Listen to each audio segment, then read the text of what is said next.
I am Pooja from AIIMS Delhi and welcome to इन सेल्फा। तो बहुत सारे बच्चों का इस वक्त बैकलॉग हो गया है और अगर आपका भी बैकलॉग हो गया है तो ये वीडियो आपके लिए है, क्योंकि इस वीडियो में मैं आपको रियलिस्टिक प्लान बताने वाली हूँ जो आपके बैकलॉग को कवर करने में आपकी बहुत हेल्प करने वाले हैं। तो वीडियो को एंड तक देखना। एंड इसमें से पता है दो कैटेगरी के बच्चे होंगे। एक पहला कैटेगरी वो होगा जो कि अभी अपना बैच स्टार्ट करा है, तो अभी उन्होंने बैच लिया है इसलिए उनका बैकलॉग हो गया है। और दूसरा वो बच्चा होगा जिन्होंने बैच तो पहले से ले लिया था लेकिन उनका टीचर के साथ में पेस नहीं बन रहा था, उसकी वजह से टीचर तो आगे निकल गया लेकिन बच्चा पीछे रह गया, अभी उनके चैप्टर्स में बैकलॉग हो गया। तो दोनों ही कैटेगरी वाले बच्चों के लिए मैं ये वीडियो बना रही हूँ। कोई बात नहीं, अगर बैकलॉग हुआ है इसका मतलब है कि आप पढ़ाई स्टार्ट कर रहे हो। अगर आप पढ़ाई स्टार्ट ही नहीं करते तो आपको पता ही नहीं रहता कि आपका बैकलॉग है। तो इसमें डरने वाली बात नहीं है, क्योंकि सबसे पहली चीज होती है खुद का माइंडसेट। आप अपना माइंडसेट ही अगर ऐसा रख लोगे कि यार मेरा बैकलॉग हो गया है, मेरा सिलेक्शन नहीं होगा, आप क्या करें, तो फिर आप सच में कुछ नहीं कर पाओगे। मैं खुद जब प्रिपरेशन करी थी तो मेरा खुद का भी बैकलॉग हुआ था और मैंने 1 महीने के अंदर इस प्लान को फॉलो करके ना अपना बैकलॉग पूरा किया था। और वो प्लान मैं अब आपको भी बताने वाली हूँ, तो वीडियो को एंड तक देखना। और चलो शुरू करते हैं अपना वीडियो। पर उससे पहले ना एक दो चीज मैं आपको बताना चाहती हूँ। सबसे पहले तो अगर किसी का बैकलॉग हो गया है ना, तो डरने वाली बात नहीं है। अपने आप को किसी से कम मत समझो, किसी से कंपेयर मत करो।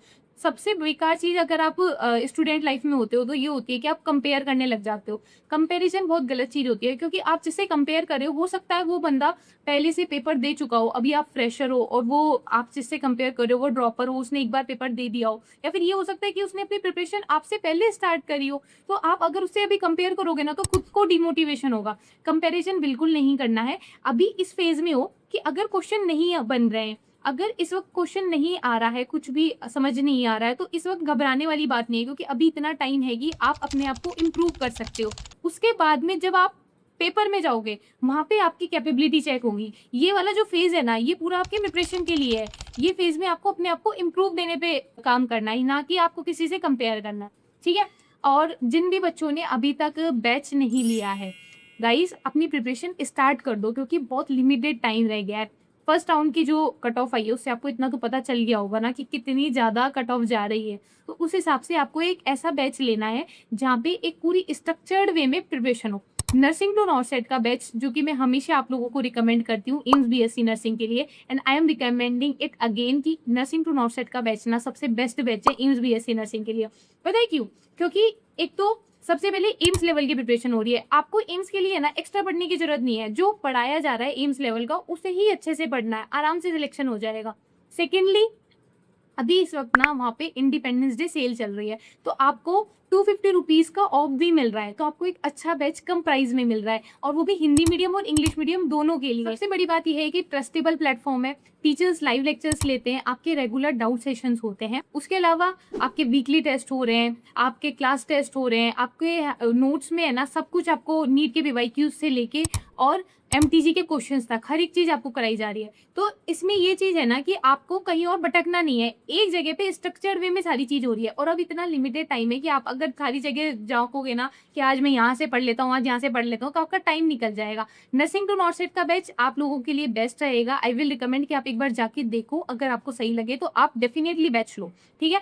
अब बैकलॉग की बात करें तो पहला स्टेप आप लोगों का है कि आपको सबसे पहले एक पेज लेना है और उसमें अपने पूरे चैप्टर्स को लिख लेना है। मैं हमेशा ये चीज बोलती हूँ, फिर से बोल रही हूँ गाइज, अगर आप एक चैप्टर्स को एक लिस्ट बना के लिख लेते हो ना, तो आपके दिमाग को एक आइडिया मिल जाता है कि कितना पोर्शन आपका रहता है, कितना पोर्शन आपने कवर कर लिया। आपके दिमाग को ये आइडिया लग जाता है कि मैनेजेबल है ये सारी चीजें, ऐसे नहीं लगता कि भाई कितना सारा होगा। उसके बाद में जो लेक्चर्स टीचर्स ने ले लिए हैं और आपके रहते हैं उनको लिख लो कि हर एक चैप्टर का, जैसे मान के चलो आपका वर्क पावर एनर्जी है, तो वर्क पावर एनर्जी के मान लो 6 लेक्चर्स टीचर्स ने लिए थे और 6 लेक्चर्स में से आपने 2 लेक्चर्स कवर कर लिए हैं, तो 3 या 4 लेक्चर्स जो बचे हैं उनको लिख लो कि 4 लेक्चर्स आपके बचे हैं। ऐसे ही अब रोटेशनल मोशन है तो उसमें कितने लेक्चर्स बचे, जो भी आपके लेक्चर्स बचे हैं उनको नोट डाउन कर लो। ठीक है। फिजिक्स में भी, केमिस्ट्री में भी, बायोलॉजी में, तीनों सब्जेक्ट्स में आपको ये करना है। सेकेंड स्टेप, बच्चे ये गलती करते हैं कि वो है ना अपना जो करंट सिलेबस होता है उसे इसलिए छोड़ देते हैं कि मैं पहले बैकलॉग कवर कर लेता हूँ फिर उसके बाद में करंट सिलेबस करूंगा। उसकी वजह से जो करंट सिलेबस है वो भी बैकलॉग में चला जाता है।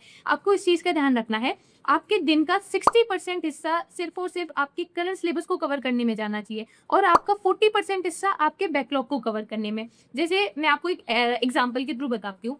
मान के चलो आपके फिजिक्स में आपका है ना अभी टीचर रोटेशनल मोशन करा रहे हैं, आपका बैकलॉग में रहता है वर्क पावर एनर्जी, और साथ में आपके है ना जो केमिस्ट्री में टीचर सॉल्यूशन वाला चैप्टर करा रहे हैं और आपका बैकलॉग में रहता है इनऑर्गेनिक का पीरियोडिक टेबल। तो आपको क्या करना है, जो आज टीचर ने लेक्चर में कराया है उसे बहुत अच्छे से पढ़ना है, पूरा क्वेश्चंस करने हैं, डीपीपीस करनी है, टीचर जो डीपीपीस देते हैं उनको कवर करना है, उसके साथ साथ में लेक्चर्स लेने हैं।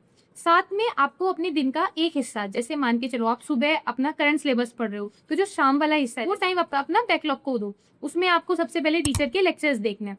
टीचर्स के लेक्चर्स देखने माने उनका प्रॉपर नोट्स बनाने, ये मत सोच लेना कि नोट्स को फोटोकॉपी करा ले, ये टाइम है, अभी आप नोट्स बना सकते हो। अगर यही बात आपकी बैकलॉग वाली बात अगर आप मुझसे है ना जो जनवरी फरवरी में बोलते हैं, तो मैं आपसे बोलती कि टीचर्स के नोट्स को प्रिंट करवा लेना चाहिए। लेकिन अभी आपके पास इतना टाइम है कि आप नोट्स बना सकते हो, तो अपने हाथ के हैंड रिटन नोट्स बनाओ, ठीक है। थर्ड गलती जो मैक्सिमम बच्चे करते हैं अपने बैकलॉग को कवर करते टाइम, उन्हें ऐसा लगता है कि बस लेक्चर्स कंप्लीट कर लो टीचर्स के और प्रॉपर नोट्स बना लो, यही बैकलॉग कवर होना होता है। बैकलॉग कवर होने का मतलब होता है कि आपके क्वेश्चन प्रैक्टिस हो गई है, आपके लेक्चर्स हो गए हैं और साथ साथ में आपका रिवीजन भी हो गया है। और ये कैसे होगा, सबसे पहले नोट्स बनाओ। नोट्स बनाने के बाद में अपने जो टीचर्स डीपीपीस देते हैं, जो 10-20 क्वेश्चंस के आपको बैच में डीपीपीस मिलती है, उन्हें अच्छे से सॉल्व करनी है टाइमर के साथ में। जो फोर्थ गलती बच्चे करते हैं कि उन्हें ऐसा लगता है कि बस रिवीजन बाद में कर लेंगे, अभी इस टाइम पे रिवीजन नहीं करना है। गाइस, आपको एक बहुत अच्छा तरीका बताती हूँ पढ़ने का, जो मैं खुद भी आज भी अप्लाई करती हूँ अपनी प्रिपरेशन में। मैं करती हूँ एक्टिव लर्निंग। अब एक्टिव लर्निंग होती क्या है, आपने मान लो कोई बैच ले रखा है और वहां से आपने एक लेक्चर लिया टीचर का।